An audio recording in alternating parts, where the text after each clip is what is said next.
ಕಳ್ಳತನ ಮಾಡಿ ಒಡಲು ಬರೆಯಲು ಬೇಡ, ಉಳ್ಳವನು ನಾನೆಂದು ಒಬ್ಬಬೇಡ, ದೊರೆತನವು ಬಂದಾಗ ಕೆಟ್ಟ ನುಡಿಯಲು ಬೇಡ, ಸಿರಿ ಬಂದ ಕಾಲಕ್ಕೆ ಬಲು ಮೆರೆಯಬೇಡ, ಸಿರಿವಂತನಾದರೆ ಕರೆದ ದಾನವು ಮಾಡು.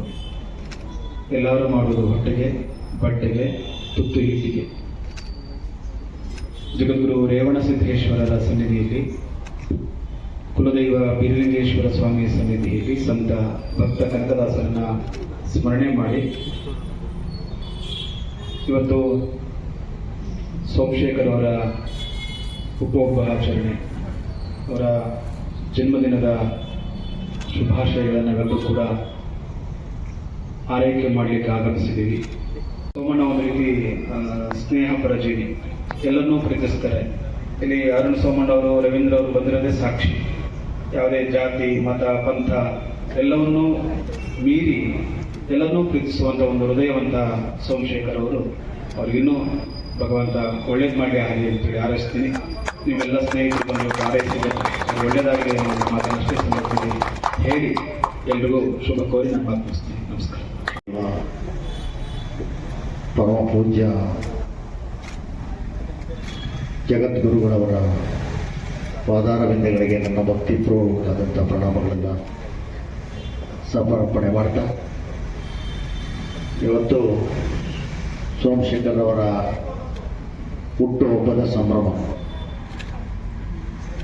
ನಾನು ಮತ್ತು ನಮ್ಮೆಲ್ಲರ ನಾಯಕರಾಗಿರ್ತಕ್ಕಂಥ ಸನ್ಮಾನ್ಯ ಶ್ರೀ ವಿ ಸೋಮಣ್ಣನವರ ಸುಪುತ್ರರು, ಯುವ ನಾಯಕರು ಆದಂಥ ಡಾಕ್ಟರ್ ಅರುಣ್ ಸೋಮಣ್ಣವರು ನಾವೆಲ್ಲ ಒಟ್ಟಿಗೆ ಬಂದು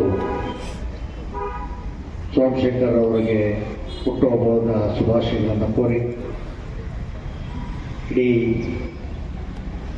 ವ್ಯವಸ್ಥೆನಲ್ಲಿ ಅವರು 50 ವರ್ಷಗಳನ್ನು ಪೂರೈಸಿ 51ನೇ ವಸಂತಕ್ಕೆ ಕಾಲಿಡ್ತಾ ಇರ್ತಕ್ಕಂಥ ಈ ಸಂದರ್ಭದಲ್ಲಿ ಅವರ ಹಿತೈಷಿಗಳು, ಬಂಧುಗಳು ಮತ್ತು ಎಲ್ಲ ಸ್ನೇಹಿತರು ಒಟ್ಟಿಗೆ ಸೇರಿ ಈ ಒಂದು ಸುಂದರ ಕಾರ್ಯಕ್ರಮಗಳನ್ನು ಮಾಡ್ತಾ ಇರುವಂಥ ಸಂದರ್ಭದಲ್ಲಿ ನಾನು ವೈಯಕ್ತಿಕವಾಗಿ ಮತ್ತು ಎಲ್ಲರ ಪರವಾಗಿ ಸೋಮಶೇಖರ್ ಅವರಿಗೆ ಇನ್ನೂ ಭಗವಂತ ಆಯುಸ್ಸು, ಆರೋಗ್ಯ, ಐಶ್ವರ್ಯ ಸಕಲವನ್ನು ಕೊಟ್ಟು ಕಾಪಾಡಲಿ ಅಂತೇಳಿ ಪ್ರಾರ್ಥನೆ ಮಾಡಿಕೊಂಡು ಮುಂದಿನ ದಿನಗಳಲ್ಲಿ ಅವರ ಭವಿಷ್ಯ ಉಜ್ವಲವಾಗಲಿ ಅಂತೇಳಿ ತುಂಬ ಹೃದಯದಿಂದ ಶುಭವನ್ನು ಕೋರ್ತಾ ಇದ್ದೀನಿ. ಪರಮ ಪೂಜ್ಯ ಸ್ವಾಮಿಗಳ ಪಾದಾರವಿಂದಕ್ಕೆ ನನ್ನ ಅನಂತ ನಮಸ್ಕಾರಗಳನ್ನು ಸಲ್ಲಿಸ್ತಾ, ಇವತ್ತಿನ ದಿವಸದ ಕೇಂದ್ರಬಿಂದು ಹಾಗೂ ಈ ಭಾಗದ ಮುಖಂಡರಾದಂಥ ನಮ್ಮೆಲ್ಲರ ನೆಚ್ಚಿನ ಸ್ನೇಹಜೀವಿ, ನಾವು ಅವರು ಪ್ರಾಯಶಃ ಒಂದೇ ಸ್ಕೂಲಲ್ಲಿ ಓದಿದ್ವಿ ಅನ್ಸುತ್ತೆ. ನ್ಯೂ ಕೇಂಬ್ರಿಡ್ಜಲ್ಲಿ ನಮ್ಮ ಸೀನಿಯರ್ ಆಗಿದ್ರು ಅವರು. ಸೋಮಶೇಖರ್ ಅವರು, ನಾವು ಸೋಮಣ್ಣವರು ಅಂತಲೇ ಹೇಳೋದು. ತಂದೆಯವ್ರಿಗೂ ಇವ್ರಿಗೂ ಒಂದು ಅವಿನಾಭಾವ ಸಂಬಂಧ, ಒಂದು ತಂದೆ ಮಗನ ಸಂಬಂಧ ಇದ್ದಾಗೆ. ಯಾವತ್ತೂ ಕೂಡ ಅವರು ಅವ್ರನ್ನ ನೆನೆಸ್ಕೊಂತಾನೆ ಇರ್ತಾರೆ. ಅದೇ ರೀತಿಯಾಗಿ ಸೋಮಣ್ಣವರು ಕೂಡ ಅದೇ ರೀತಿಯಾಗಿ ಅವ್ರ ಜೊತೆ ಒಂದು ಸ್ಪಂದನೆ ಇಟ್ಕೊಂಡು ಒಂದು ಯಾವುದೇ ಕೆಲಸ ಕಾರ್ಯಗಳಿರ್ಬೋದು. ಈಗ ಸ್ವಾಮಿಗಳು ಹೇಳಿದಾಗೆ ವಿಶೇಷವಾಗಿ ದೀನದಲಿತರ ಒಂದು ಅಭ್ಯುದಯಕ್ಕೆ ಎಂಥ ಕಾರ್ಯ ಆದರೂ ಅವರು ಸದಾ ಸಿದ್ಧರಾಗಿರ್ತಾರೆ. ಅದೇ ರೀತಿಯಾಗಿ ಈ ಭಾಗದ ನಮ್ಮ ಮುಖಂಡರಾದಂಥ ರವೀಂದ್ರ ಅವರು, ಅವ್ರ ಜೊತೆ ಒಡನಾಟ ಇಟ್ಕೊಂಡು ಸೋಮಶೇಖರ್ ಅವರು ನನ್ನ ಪ್ರಾಯಶಃ ಮುಂಬರುವ ದಿವಸಗಳಲ್ಲಿ ಸಕ್ರಿಯವಾಗಿ ಇನ್ನೊಂದಷ್ಟು ರಾಜಕಾರಣಕ್ಕೆ ಬಂದರೆ ಬಹಳ ಒಳ್ಳೇದಾಗ್ತದೆ ಅಂತ ನಾನು ಸ್ವಾಮಿಗಳ ಸಮ್ಮುಖದಲ್ಲಿ ಹೇಳಿ ಇಷ್ಟಪಡ್ತೀನಿ. ಸ್ವಾಮಿಗಳೇ, ನಮ್ಮ ಆಶೀರ್ವಾದ ಸೋಮಶೇಖರ್ ಅವ್ರ ಮೇಲೆ ಇರಬೇಕಾದಲ್ಲಿ.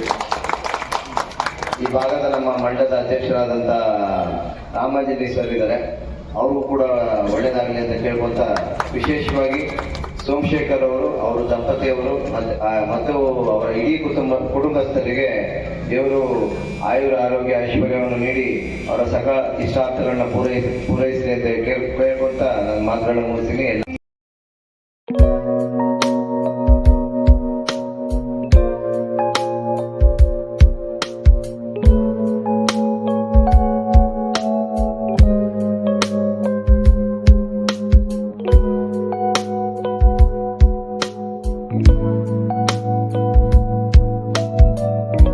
ನಮ್ಮೆಲ್ಲರ ಆತ್ಮೀಯ ಮಿತ್ರ, ನಮ್ಮೆಲ್ಲರ ಶ್ರೇಯೋಭಿಲಾಷಿ. ನಾವು ಸೋಮಣ್ಣ ಅಂತಲೇ ನಾವು ಅವ್ರನ್ನ ಎಲ್ರಿಗೂ ಎಲ್ಲರಿಗೂ ಎಲ್ಲ ಸ್ನೇಹಿತರನ್ನ ಆಗಲಿ ಅವರು ಯಾವುದೇ ಕಾರ್ಯಕರ್ತ ಅವರು ಅಧಿಕಾರಿಯಾಗಿದ್ದರೂ ಸಹ ಅವರು ಒಂದು ಅಧಿಕಾರ ಅನ್ನೋ ಒಂದು ತಪ್ಪ ತೋರದೆ ನಮ್ಮಲ್ಲೇ ಒಬ್ಬ ಸ್ನೇಹಿತರಾಗಿ ಇವತ್ತಿಗೂ ಅವರು ಬೆಳ್ಕೊಂಬಂದಿದ್ದಾರೆ. ಮುಂದಿನ ದಿನಗಳಲ್ಲಿ ಅವ್ರಿಗೆ ಒಳ್ಳೆ ಭವಿಷ್ಯ ಇದೆ. ಹಾಗಾಗಿ ಈ ಜನ್ಮದಿನದಂದು ನಾವೆಲ್ಲ ಸೇರಿ ಅವ್ರನ್ನ ಸಂತೋಷಪಡಿಸ್ಬೇಕು. ಯಾಕೆಂದರೆ ಈಗ ಆಗಿರೋ ಟ್ರೆಂಡ್ ಆಗಿದೆ ಅಂದರೆ ಬರ್ತಡೇ ಅಂತಂದರೆ ದುಮ್ ಆಗಿ ಮಾಡ್ಕೊಳ್ತಾರೆ. ಆದರೆ ಇವತ್ತು ಸೋಮಣ್ಣ ಮಾಡ್ಕೊಳ್ಳೋದು ಬೇಡ, ನಾನು ದೇವಸ್ಥಾನಕ್ಕೆ ಹೋಗಿ ಬರ್ತೀನಿ ಬೇಡ ಅಂತ ಹೇಳಿದ್ರು. ನಾವೆಲ್ಲನೂ ಒತ್ತಾಯ ಮಾಡಿ ಇವತ್ತು ಇದೊಂದು ಅವಕಾಶ ನಮಗೆ ಜನಗಳನ್ನ ಭೇಟಿ ಮಾಡುವಂಥ ಅವಕಾಶ ಇವಾಗಿರೋದ್ರಿಂದ ದಯವಿಟ್ಟು ನೀವೇನು ಬರಲೇಬೇಕು ಅಂತೇಳಿ ನಾವು ಒತ್ತಾಯಪೂರ್ವಕವಾಗಿ ಅವ್ರನ್ನ ಕರ್ಕೊಂಡಿದ್ದೀವಿ. ಈ ಒಂದು ಕಾರ್ಯಕ್ರಮಕ್ಕೆ ನಮ್ಮೆಲ್ಲರ ನಾಯಕರಾದಂಥ ರವೀಂದ್ರರವರು ಈಗಾಗಲೇ ಕದಂಬ ಹೋಟ್ಲ್ ಹತ್ರ ಬಂದು ಅವರಿಗೆ ವಿಶ್ ಮಾಡಿ ಹೋಗಿದ್ದಾರೆ. ಈಗ ನಮ್ಮ ಮಂಡಲದ ಅಧ್ಯಕ್ಷರಾದಂಥ ರಾಮಾಂಜನೇಯರವರು ಬರ್ತಾ ಇದ್ದಾರೆ, ಮತ್ತು ಮಹಿಳಾ ಮೋರ್ಚಾ ಅಧ್ಯಕ್ಷರಾದಂಥ ಪೃಥ್ವಿಬಾಯಿರವರು, ಮಂಜುಳಾ ಅವರು, ಸಿದ್ದರಾಜರವರು ಎಲ್ಲ ನಮ್ಮ BJPಯ ಮಂಡಲದ ಎಲ್ಲ ಪದಾಧಿಕಾರಿಗಳು ಸಹ ಬರ್ತಾರೆ, ಅವ್ರಿಗೆ ವಿಶ್ ಮಾಡ್ತಾರೆ. ಮುಂದಿನ ದಿನಗಳಲ್ಲಿ ಅವ್ರಿಗೆ ಒಳ್ಳೆಯದಾಗಲಿ ಅಂತ ಹೇಳ್ತಾರೆ. ಅದು ಪಕ್ಷದ ತೀರ್ಮಾನ ಇರೋಂಥ ವಿಚಾರ ಹೇಳಲೇಬೇಕಾಗುತ್ತೆ. ಈಗ 8 ವಾರ್ಡ್ ಇದ್ದಿದ್ದು 13 ವಾರ್ಡ್ ಆಗಿದೆ. ಅದರಲ್ಲಿ ಸೋಮಣ್ಣ ಅವ್ರಿಗೂ ಅವಕಾಶ ಇದೆ. ಇಲ್ಲಿ ಲಕ್ಷ್ಮೀ ಸೋಮಶೇಖರ್ ಅವ್ರಿಗೆ ಭಾಳಷ್ಟು ಇಲ್ಲಿ ಅವಕಾಶಗಳಿದೆ. ಉತ್ತಮವಾದಂಥ ಒಂದು ಬಾಂಧವ್ಯ ಸಹ ಅವರಲ್ಲಿ ಇರೋದ್ರಿಂದ ಈ ಒಂದು ಬಂದರು ಮೇಡಮ್. ಇನ್ನು 3 ವಾರ್ಡ್ ಇದೆ. KP ನಗರ ಆಗಲಿ, ವಿಜಯನಗರ ಆಗಲಿ, ಹೊಸಳ್ಳಿ ಆಗಲಿ ಅವ್ರಿಗೆ ಇರ್ತಕ್ಕಂಥದ್ದು. ಅದರಲ್ಲಿ ಅವರು ಪ್ರಾಮುಖ್ಯವಾಗಿ ವಿಜಯನಗರದಲ್ಲಿ ಅವರು ಮನೆ ಮಾಡಿಕೊಂಡು ಇಲ್ಲೇ ಸ್ಥಳೀಯವಾಗಿ ಇರಬೇಕು, ಜನಗಳಿಗೆ ಇಲ್ಲೇ ಸೇರಬೇಕು ಅನ್ನೋ ಉದ್ದೇಶದಿಂದ ಅವರು ಇಲ್ಲಿ ಇರೋದು.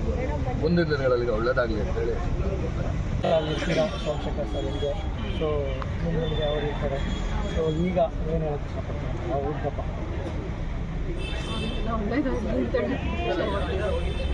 ಜೊತೆಗೆ ನಿಮಗೂ ಒಳ್ಳೆಯದಾಗಲಿ ಅಂತ ನೀವು ಒಂದು ಸದಸ್ಯರಾಗಿದ್ದೀವಿ ಅಂತ ಭಾಳಷ್ಟು ಪ್ರಯತ್ನ ಪಟ್ಟಿದ್ದಾರೆ. ಇಷ್ಟೊಂದು ಸೊ ನೆಕ್ಸ್ಟ್ ಜನಪ್ರತಿನಿಧಿ ಆಗಬೇಕು ಅಂತ ಭಾಳಷ್ಟು ಅಪೇಕ್ಷೆ ಪಡ್ತಿದ್ದಾರೆ. ತಾವು ಹೇಳ್ತಾರೆ ಇಲ್ಲಿ ಹಬ್ಬದ ಶುಭ ಸಂದರ್ಭದಲ್ಲಿ ನನ್ನ ಅನೇಕ ಸ್ನೇಹಿತರು ಮಹಿಳೆಯರು ಜೊತೆಗೂಡಿ ಪುತಲಿಬಾಯಿ, ಮಂಜುಳಾ, ಶ್ಯಾಮಲಾ ಆದಿಯಾಗಿ ಎಲ್ಲರೂ ನಮ್ಮ ಈತನ್ ರವೀಂದ್ರವರು ನಮ್ಮ ಆತ್ಮೀಯ ಸ್ನೇಹಿತರು, ನನ್ನ ನಾಯಕರು. ರವೀಂದ್ರ ಸಾಹಿತ್ಯನೇ ಬಂದು ಕೇಕ್ ಕಟ್ ಮಾಡಿ ಅಕ್ಟೋಬರ್ ಶುಭಾಶಯಕ್ಕೆ ಹೋಗಿದ್ದಾರೆ. ಈಗ ಅರುಣ್ ಸೋಮಣ್ಣವರು ಫೋನ್ ಮಾಡಿದ್ರು, ಬರ್ತಾ ಇದ್ದಾರೆ ವಿಶ್ ಮಾಡೋಕ್ಕೆ. ಆಮೇಲೆ ನಮ್ಮ ಕಾಯಿಲೆ ಸ್ವಾಮೀಜಿಯವರು ಸಹ ಬರ್ತಾ ಇದ್ದಾರೆ. ಅವರು ನನ್ನ ಫೋನ್ ಮಾಡಿ ಬರ್ಡೇಯಿಂದ ಬರ್ತಾಯಿದ್ದಾರೆ. ಅವ್ರು ಫೋನ್ ಕೆಲಸ ಮಾಡಿ ಅವರು ಬರ್ತಾ ಇದ್ದಾರೆ. ಸೊ ನನ್ನ ಹಳೆ ಸ್ನೇಹಿತರು, ನನ್ನ ಬಾಲ್ಯದ ಗೆಳೆಯರು, ನನ್ನ ಒಡನಾಟ ಎಲ್ಲ ಸ್ನೇಹಿತರು ಬಂದು ನನಗೆ ಶುಭ ಹಾರೈಸಿದ್ದಾರೆ. ದೇವರು ಅವರೆಲ್ಲರಿಗೂ ಒಳ್ಳೇದು ಮಾಡಲಿ ಅಂತ ನಿಮ್ಮ ಮಾಹಿತಿ ಮೂಲಕ ನಾನು ಕೋರ್ಕೊತಾ ಇದ್ದೀನಿ. ನನ್ನ ಯಾರ್ಯಾರು ಪರೋಕ್ಷವಾಗಿ ಪ್ರತ್ಯಕ್ಷವಾಗಿ ಶುಭಾಶಯ ಮತ್ತು ನನಗೆ ಆಶೀರ್ವಾದ ಮಾಡ್ತಾ ಇದ್ದಾರೆ ಮತ್ತು ನನ್ನ ಹಿತೈಷಿಗಳಾಗಿದ್ದಾರೆ ಅವರೆಲ್ಲರಿಗೂ ಆ ಕುಟುಂಬಕ್ಕೂ ದೇವರು ಒಳ್ಳೆಯದು. ಈ ಬಾರಿ ಏನು ಸಂಕಲ್ಪ ಮಾಡ್ಕೊಳ್ತೀವಿ? ಸಂಕಲ್ಪ ಏನು ಅಂದರೆ ನಾವು ಹೇಗಿದ್ವಿ, ಹೇಗೆ ಬಂದ್ವಿ, ಹೇಗೆ ಹೋದ್ವಿ, ಮೂರೇ. ನಾವು ಬಂದ್ವಿ, ಓದ್ವಿ, ಇದ್ವಿ, ಮಧ್ಯದಲ್ಲಿ ಏನಾದ್ರು ಇರುತ್ತಲ್ಲ ಸಮಾಜ ಸೇವೆ ಮಾಡೋ ಮೂಲಕ. ಹಾಗಾಗಿ ಇವತ್ತು ನನ್ನ ಹುಟ್ಟುಹಬ್ಬದ ದಿವಸ ಬೆಳಗ್ಗೆ ನಾನು ಆಶ್ರಮಕ್ಕೆ ಹೋಗಿ ಹಣ್ಣು ಕೊಟ್ಟು ಬಂದಿದ್ದೀನಿ. ಮಧ್ಯಾಹ್ನ ಊಟಕ್ಕೆ ಅರೇಂಜ್ ಮಾಡಿದ್ದೀನಿ. ಅಂಧ ಬುದ್ಧಿಮಾಂದ್ಯ ಮಕ್ಕಳಿಗೆ, ಅಂಧ ಮಕ್ಕಳಿಗೆ, ವಯಸ್ಸಾದವ್ರಿಗೆ ಮತ್ತು ಯಾವುದೋ ಒಂದು ಆಶ್ರಮಕ್ಕೆ ಇಷ್ಟು ಇವತ್ತು ನಾನು ನನ್ನ ಹುಟ್ಟುಹಬ್ಬದ ದಿವಸ ಅವರಿಗೆ ಊಟಕ್ಕೆ ಅರೇಂಜ್ ಮಾಡಿದ್ದೀನಿ, ಸಿಹಿ ಹಂಚಿ ಬಂದಿದ್ದೀನಿ. ಮತ್ತು ಈಗ ಈ ನಮ್ಮ ಪೌರ ಕಾರ್ಮಿಕರಿಗೆ ಸೀರೆ ಮತ್ತು ಬಟ್ಟೆ ಕೊಡುವ ಮೂಲಕ ನನ್ನ ಹುಟ್ಟುಹಬ್ಬನ ಅವ್ರ ಜೊತೆ ಆಚರಿಸ್ಕೋಬೇಕು ಅಂತ ಸಂಕಲ್ಪ ಮಾಡಿದ್ದೀನಿ.